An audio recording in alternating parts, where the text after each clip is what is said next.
রাত পোহালে রয়েছে পূজার বিয়ে দেখতে দেখতে পরের মাসে। তো সেই উপলক্ষে আইবুড়ো ভাত দিদি হিসেবে তো খাওয়াতেই হবে। চলো তোমাদেরকে দেখি পূজা স্বর্ণকে আইবুড়ো ভাত খাওয়ানো উপলক্ষে কি কি মাছ বাজার করেছি। এই দেখো, তো ফার্স্টেই তোমাদের যেটা দেখাবো সেটা হলো চুনো মাছ। এই চুনো মাছটা খেতে আমার যে নন্দে জামাই আছে, নন্দে জামাই, আমার বাবা, কম বেশি সবাই, মানে যারা আসছে সবাই চুনো মাছ খেতে পছন্দ করে, আমার বড়। আর এখানটায় রয়েছে চুনো মাছ দিয়ে আমি চচ্চড়ি বানাবো, পেঁয়াজ কলিটলি কি কি দিয়ে, সেটা তোমরা আমার ব্লগ ফলো করলেই দেখতে পাবে। আর তার পাশাপাশি এখানে যেটা দেখাবো সেটা হলো এই দেখো, কি বলতো, এটা এটা হলো কাতলা মাছের তেল। আর তার সাথে রয়েছে তোমাদের ইলিশ মাছেরও তেল। কেন বলতো, ইলিশ মাছে একটু ডিম হয়নি, তেলটুকু আমি বলেছি বের করে দাও, কারণ তেলটা দিয়ে আমি তেলের চচ্চড়ি বানাবো। তেলের চচ্চড়ি খেতে শীতকালে দেখবে গরম গরম ভাতের সাথে ইলিশ মাছের তেলের চচ্চড়ি, কালকে তোমাদের গপুদাকে খাইয়েছি, খুব ভালো বলেছে। তো সেইটাই বানাবো।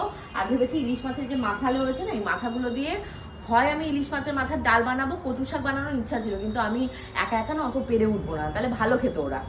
আর যেটা বানাবো সেটা হলো তোমাদের এই যে মাছ, এই মাছটা দিয়েও কি বানাবো আমি সঠিক জানি না। এই মাছটা মেবি কালকে করা হবে না, কারণ এই ভাজা ছাড়া এই মাছের কিছু খাওয়া যাবে না। ওরা বলছে ঝাল বানালেও ভালো লাগবে, তো টাইম পেলে করবো, নাহলে করবো না। তারপর তোমাদেরকে যেটা দেখাবো সেটা হলো আর মাছ। এই দেখো, আর মাছ মাথাগুলোকে ছোট ছোট করে কেটে দিয়েছে। আর এটা কিন্তু বিশাল বড় সাইজের আর নয়, মানে মিডিয়াম সাইজের আর। কিন্তু আর মাছের ভেতরে যে তেল পটকাটা থাকে সেটা তো দেয়নি গপু। এই দেখো, তেল পটকাটাকে রেখে দিয়েছে, ভেতরে মোটা একটা তেল পটকা ছিল। খাওয়া যায় না আর মাছের তেল পটকা, ভালো লাগে তো খেতে। ও এটা দেয়নি না এর ভেতরে দিয়েছে, জানি না সঠিক, আমি আগে থেকে কিছু বলতে চাই না।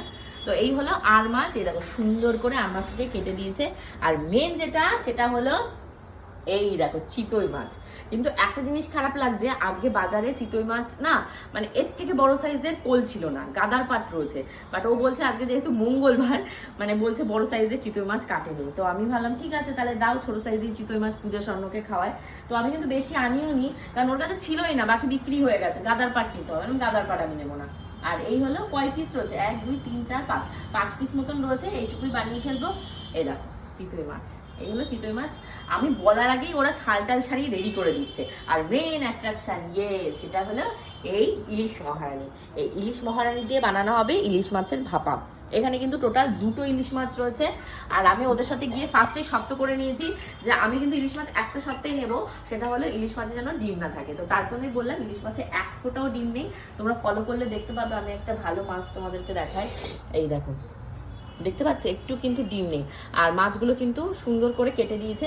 আমি গিয়ে ওদেরকে বলেছি যে তোমরা মিডিয়াম সাইজের ইলিশ মাছ বের করো, এত বড় বড় ইলিশ মাছ লাগবে না, ইলিশ মাছের মানে টেস্ট থাকে না, ডিম হয়ে যায়।